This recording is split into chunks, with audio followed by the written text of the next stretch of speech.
Praise the lord. హల్లెలూయా. దేవునికి మహిమ కలుగును గాక. క్రీస్తునందు నా ప్రియమైన దేవుని బిడ్డలైన మీ అందరికీ ఉదయకాలపు శుభములు తెలియచేస్తున్నాను. మన ప్రభువును రక్షకుడైన దేవుడు ఇంతవరకు ఆయన మనల్ని కాపాడి సంరక్షించారు. అందుకు దేవునికి మహిమ కలుగును గాక. ఆమేన్. హల్లెలూయా. ప్రియులారా, మరి గత వారంలో సరిగ్గా మీకు అనుదినపు దేవుని యొక్క వాక్యాన్ని అందించలేకపోయాం. దయతో మన్నించండి.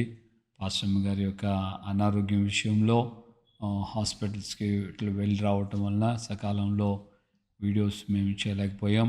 సో మీరు సహృదయంతో అర్థం చేసుకున్నారని, అలాగే తెలిసిన వాళ్ళందరూ కూడా పాస్టమ్ గారి కోసం చాలా భారంగా ప్రార్థన చేశారని మేము నమ్ముతున్నాం. ప్రభుపేట అందరికీ మా హృదయపూర్వకమైన కృతజ్ఞత తెలియచేస్తున్నాం. పాస్టమ్ గారి కోసం మీరు చేసిన ప్రార్థనలన్నిటిని బట్టి మేము కృతజ్ఞత తెలియచేస్తున్నాం. ప్రియులారా, మరింతగా మీరు జ్ఞాపకం చేసుకుంటూ మా కోసం మీరు ప్రార్థనలో కొనసాగించాలని, సో దేవుని యొక్క సన్నిధిలో మీ అనుదిన ప్రార్థనలో మమ్మల్ని జ్ఞాపకం చేసుకోవాలని ప్రేమతో కోరుకుంటున్నాం. Praise the lord. Hallelujah. So ఇంకను పరిపూర్ణమైన ఆరోగ్యం పాస్టర్ గారికి దేవుడు అనుగ్రహించినట్లుగా షుగర్ ప్రాబ్లం వలన హార్ట్కి అలాగే కిడ్నీస్కి కొంచెం ప్రాబ్లం అయింది, ఇబ్బందులు ఎదురవుతున్నాయి. అలాగే లంగ్స్లో కూడా కొంచెం ఇబ్బందులు ఎదురవుతున్నాయి. సో దానికోసం మీరు ప్రార్థన చేయాలని ప్రేమతో కోరుకుంటున్నాం. Praise the lord. హల్లెలూయా. సమయంలో దేవుని యొక్క వాక్య భాగంలో నుండి మనం ఓ మాటను జ్ఞాపకం చేసుకుందాం. ఈ దినపు మన యొక్క హెడ్లైన్ అరణ్యమే కానీ ఆశీర్వాద స్థలం. హల్లెలూయా. సో మన పితరులైనటువంటి ఇజ్రాయేల్ యాత్ర అరణ్య యాత్రలో వాళ్ళు ఐగుప్తుల నుంచి బయలుదేరినప్పుడు ఆహారాన్ని తెచ్చుకున్నారు. కానీ 3 రోజుల్లోనే వారు తెచ్చుకున్న ఆహారం అయిపోయింది. సో అప్పుడు వారికి దేవుడు పరలోకం నుండి మన్నాను కుమ్మరించాడు. సో పరలోకపు ఆహారాన్ని వాళ్ళు సమకూర్చుకొని తింటూ దాన్ని తినే సమయంలో వాళ్ళు ఒకరికొకరు చెప్పుకున్న మాట ఏంటంటే ఇది ఏమి. దాన్నే హిబ్రూలో మన్నా అన్నారు. మన్నా అంటే దాని అర్థం ఇది ఏమి అని. సో దేవుని యొక్క వాక్యం దాని గురించి చెప్పింది కీర్తన గ్రంథంలో, వారు దేవదూతలు ఆహారమును భుజించేవారు అని. దేవదూతలు భుజించే ఆహారమును ఇజ్రాయిళ్ళు భుజించేవారు అని. పిల్లరా, దేవదూతలు యొక్క ఆహారాన్ని అరణ్య యాత్రలో దేవుడు వారికి అనుగ్రహించారు. సో ఈ విషయంలో మనం గమనించినప్పుడు ప్రారంభంలో వారు నిర్గమకాండంలో ఈ విషయాన్ని మనం చూస్తాం. ప్రారంభంలో వారు ఆ యొక్క రుచి కలిగిన మన్నాను వాళ్ళు సమకూర్చుకొని దాన్ని దంచి లేకుంటే రోట విసిరి వారు రొట్టెలు చేసుకొని తిన్నారు అని రాయబడింది. అలాంటి ఆహారం వారికి కొత్తిమీర గింజవలేదు, నున్నగాను తెల్లగాను గుండ్రంగా ఉంది. దాని యొక్క రుచి క్రొత్త నూనెతో నింపబడినట్లుగా, క్రొత్త నూనె ఏ విధంగా టేస్టీగా ఉంటుందో, దంచి తీసినటువంటి నూనెలో ఏ విధమైన మంచి పోషకాలు రుచికరమైనటువంటి విధానం ఉంటుందో, ఆ యొక్క రొట్టెను వారు మన్నాను తింటున్నప్పుడు దాని రుచి అలా ఉందని దేవుని లేఖనం తేటగా చెప్తుంది. సో దీనినే సంఖ్యాకాండం 11 అధ్యాయంలోకి వచ్చేటప్పటికి ఆ ఆహారమును వారు తింటున్నటువంటి ఆహారమును చివరికి వాళ్ళకి ఏమైందంటే వెకసమైంది అని రాయబడి. సో ఇక్కడ మనం గమనించాలి, మొదటిగా దేవదూతలు భుజించే ఆహారాన్ని మనుష్యులకి దేవుడు ఇచ్చాడు. దేవదూతలు ఇక అంతము లేనటువంటి దేవుని వలె సంపూర్ణ సిద్ధితో చేయబడిన వారు దేవదూతలు. సో వారికి మరణం ఉండదు, వారికి జననం ఉండదు, వారికి రోగాలు ఉండవు, వారికి ఎలాంటి ఇబ్బందులు ఉండవు. సో అలాంటి దేవదూతలకి ఇవ్వబడిన ఆహారాన్ని మనుష్యులమైనటువంటి మన పూర్వీకులకి దేవుడు ఇస్తే దాని రుచి ప్రారంభంలో బాగానే ఉందని అన్నారు. కానీ తర్వాత వారికి వెకసమాయును అని రాయడు. అంటే దేవుని యొక్క సన్నిధి నుండి పైనుండి కుమ్మరించబడిన ఆహారం నరుల ప్రయాసం ఏమీ లేదు అన్నది మనం ఇక్కడ గమనించాలి. మనం ఈ రోజున పొలంలోకి వెళ్తానే మనకి చేతికి ఏమీ దొరకవు కదా తినడానికి.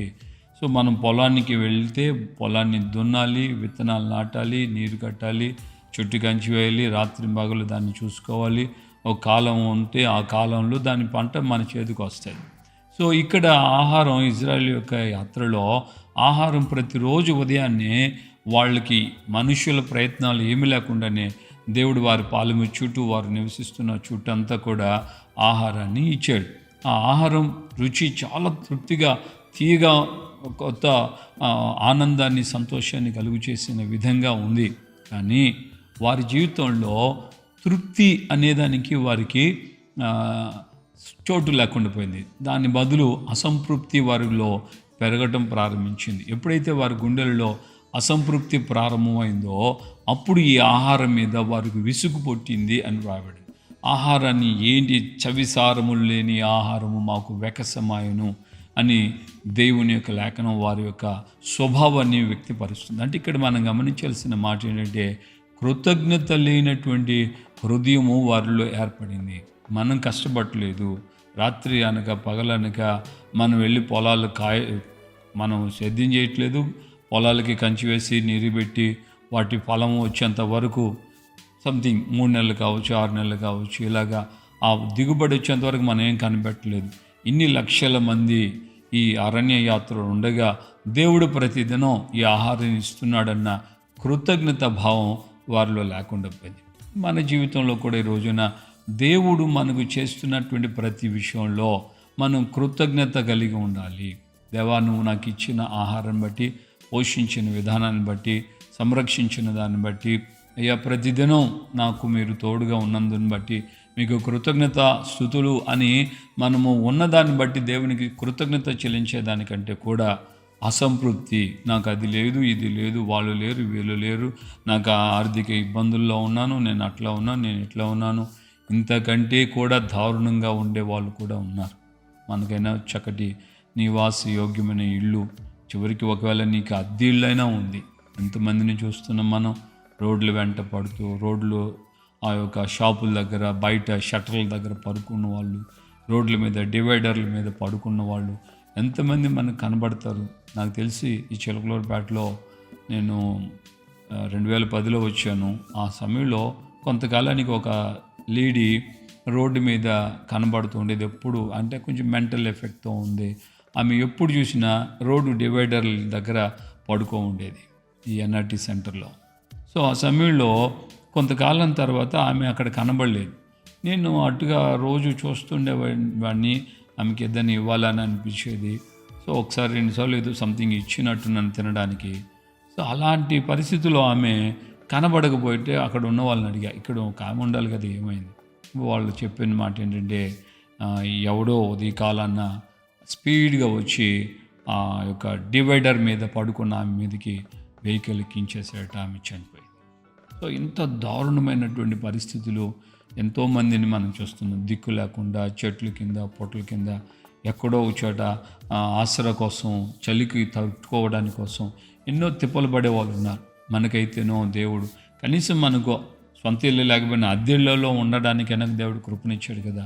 మరి కృతజ్ఞత ఉందా? మనకి ఇవన్నీ ఉన్నాయి, ఇంత నీకు స్తోత్రం ప్రభువా అని చెప్పగలుగుతున్నామా? కృతజ్ఞత లేకుండా పోవటం అనేది ఆధ్యాత్మికమైన జీవితానికి చాలా ప్రమాదకరమైనది. ఆధ్యాత్మికమైన జీవితం మనకి మాత్రమే కాకుండా శారీరకంగా కూడా అన్ని విషయాల్లో అసంతృప్తి చాలా డేంజర్ అయినటువంటి సిచ్యువేషన్ మనకు కనపరుస్తుంది. కాబట్టి దేవుని సన్నిధిలో మన ప్రయత్నాలు లేకుండానే దేవుడు మనకి ఇచ్చిన కాపుదల, శ్వాస, ఎంతమంది శ్వాస లేక ఇబ్బంది పడుతున్నారు. ఆ మధ్యకాలంలో కరోనా వచ్చినప్పుడు ఆక్సిజన్ లేకనే కదా చనిపోయేది. ఇప్పుడు మా పాస్టర్ గారిని చూస్తున్నాం, శ్వాస అందక ఒకసారి రాత్రులలో దగ్గుతూ రాత్రి అంతా అలాగే మెలకుగా ఉంటుంది. అలాంటి బాధలు అనుభవిస్తున్నాం. ఈరోజున మంచి నిద్ర, మంచి ఆరోగ్యం, మంచి తిండి, మంచి బట్ట, ఇవన్నీ దేవునికి ఇచ్చాడు. మంచి సహవాసం ఇచ్చాడు, పరిశుద్ధ జీవితాన్ని ఇచ్చాడు. ఇంత పరిస్థితుల్లో కృతజ్ఞత నీకు ఉందా? ఎప్పుడైతే ఈ అరణ్య యాత్ర లాంటి స్థలంలో, లేకుంటే అరణ్యమైనటువంటి వేదన, బాధ, కష్టాలతో ఉన్నటువంటి ఈ చోట్లలో మనము దేవునికి కృతజ్ఞత చెల్లించగలిగితే నిత్యముగా ఆ యొక్క స్థలమే మనకు ఆశీర్వాద స్థలంగా మారుతుంది. అందరితో పాటు ప్రయాణం చేసిన వారుగా మనం వారిద్దరిని చూస్తాం, కాలేబు, యెహోషువ అని. వారు సమాజానికి వ్యతిరేకంగా లేరు, లేకుంటే బయట లేరు. వాళ్ళు సమాజానికి దూరంగానూ బ్రతకలేదు, వారు సమాజంలో భాగంగానే ఉన్నారు. కానీ వారిద్దరి జీవితాలు మాత్రం ఎల్లప్పుడూ కృతజ్ఞతతో నింపబడి ఉన్నందువలన వారి యొక్క జీవితాలు దేవుని ఆశీర్వాదాలు నొంది వారు వాగ్దాన దేశంలోకి అడుగు పెట్టగలిగారు. ప్రియులారా, ఎంత గొప్ప దేవుడు మన దేవుడు. ఈ రోజున నీకు కృతజ్ఞత ఉన్నట్లయితే నిశ్చయముగా నీవు విశ్వాసపు నేత్రాలతో చూస్తున్న ఆ పరలోకపు రాజ్యంలోకి దేవుడు నిన్ను ప్రవేశింపచేస్తాడు. కృతజ్ఞత అవసరం. కృతజ్ఞత అరణ్యపు జీవితమే, బాధలే, కన్నీళ్ళే, దుఃఖమే. ఇంతకంటే ఇంకా ఎంతో ఘోరమైనటువంటి పరిస్థితుల్లో బ్రతుకుతున్న వాళ్ళు ఉన్నారయ్యా, వారికంటే నాకు మంచి స్థితిని ఇచ్చావు, నీకు కృతజ్ఞతాస్తుతి అంటూ మనం దేవుని కృతజ్ఞతతో ఘనపరచడం ప్రారంభిస్తే నిశ్చయముగా దేవుడు నిన్నెన్నడూ మర్చిపోడు. ఒక ఉన్నతమైన స్థానాన్ని దేవునికి అనుగ్రహిస్తాడు. నీ జీవితంలో ఉన్న ఏ బాధలైనా, ఏ అరణ్యపు అనుభవాలైనా దేవుడు నిత్యముగా అరణ్యపు రోదనను, ఆవేదనను అన్నీ ఆయన మార్చి ఆశీర్వాదాన్ని నీ కలుగు చేస్తాడు. నువ్వు ఉన్న చోటే ఆశీర్వాదంగా ఉంటావు. అలాగే దేవుడు నిన్ను రాబోయే దినాల్లో ఒక ఉన్నతమైన మెట్టులోకి ఆయన నిన్ను తీసుకుని పోవునుగాక. ఆమెన్. ప్రార్థన చేసుకుందాం. ప్రేమగల తండ్రి, ఉదయకాలం ముందు మాతో మీరు మాట్లాడి అరణ్యపు స్థలమే ఆశీర్వాదపు స్థలంగా మారడానికి మా జీవితంలో కృతజ్ఞత ఉండాలని మీరు హెచ్చరించారు. అయినా మా ప్రయత్నాలు ఏమీ లేకుండా, ఇజ్రాయెల్ ప్రయత్నాలు ఏమీ లేకుండా ప్రతిదినం పరము నుండి మీరు పంపించిన ఆ మన్నా, వారు ఎంతో రుచి కలిగిన మన్నాని దేవా, మీరు మాకు చేసే ఏ కార్యమైనా అది తీయగానే, సంతోషకరంగానే, ఆశీర్వాదకరంగా ఉంటుందని మేము భావిస్తూ మా జీవితంలో మీకు కృతజ్ఞత కలిగి తృప్తులమై ఉండడానికి సహాయం ఇచ్చేయండి. అసంతృప్తిని మాలో నుంచి తీసివేయండి. అది లేదు, ఇది లేదు అని నాయన ప్రతిదానికి వేదన చెందకుండా మీ సన్నిధిలో మేము తృప్తి కలిగిన జీవితాన్ని జీవించడానికి కృపదైత్యమని వేడుకుంటున్నాను. ప్రభు, ఈ మాటలు విన్నని బిడలైన మేమందరము ఇది మొదలుకొని జాగరూకులమై ఆధ్యాత్మికమైన జీవితంలోనూ శారీరకమైన జీవితంలో అన్ని విషయాల్లో కృతజ్ఞత కలిగిన వారమై మీ సన్నిధిలో ముందుకు సాగుటకు సహాయం చేయండి. ఘనత, మహిమ, ప్రభావాలు మీరు మాత్రమే పొందమని యేసు పరిశుద్ధ నామములో ప్రార్థన చేసి పొంది ఉన్నాము తండ్రి. ఆమేన్. మన ప్రభు అయిన యేసుక్రీస్తు కృపయు, తండ్రి అయిన దేవుని ప్రేమ, పరిశుద్ధాత్మిక అన్యోన్య సహవాసం, సమాధానం ఇప్పుడు ఎల్లప్పుడూ సకల పరిశుద్ధులకి మనకును ప్రభు రాకడ పర్యంతం కృపతోడే ఉండి నడిపించునుగాక. ఆమేన్, ఆమేన్, ఆమేన్. హల్లెలూయా. ప్రభుపేట అందరికీ వందనాలు. దేవుని యొక్క కృప మనకు ఆ విధంగా తోడే ఉండి మనల్ని ఆయన బలపరిచి నడిపిస్తాడు. కృతజ్ఞత కలిగి ఉందాం. ఉన్న దాంట్లో చాలు, ఉన్న వరకు చాలు. దేవానికి స్తోత్రం, నన్ను ఈ విధంగా నిలబెట్టావు, నీకు వందనాలు, కృతజ్ఞత స్తుతి అంటూ మనం ఆయన గణపరచడం ఎంతో దీవెనకరమైన విషయం. విశ్వాస నేత్రాలతో దేవుడు మనకి ఏమి ఇచ్చినా, ఏమి చేయాలని ఆయన ప్రణాళిక కలిగి ఉన్న అద్భుతంగా ఆయన చేస్తాడు. కృప మనకు తోడుగా ఉండను గాక. Praise the lord.